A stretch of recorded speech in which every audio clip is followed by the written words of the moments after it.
kalabasa naman, malunggay, may gata.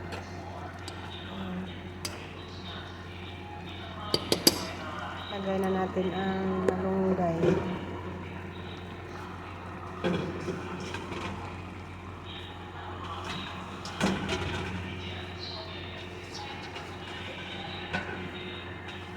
Hindi ko na yan ginisa, guys. Diniretso ko na lang, lagay ko lang yung sibuyas, bawang. Hindi ko na sana gisa kasi may oil naman yung gata. Yung pinakukatubig, gata din. Hindi ko sana nilagyan ng tubig.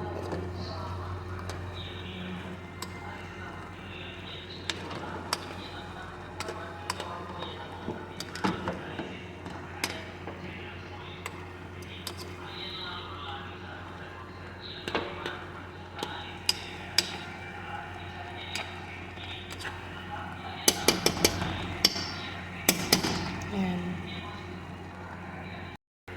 Yan. Lagay na natin ang konting gata.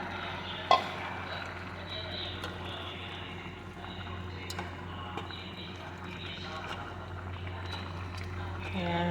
Ito na.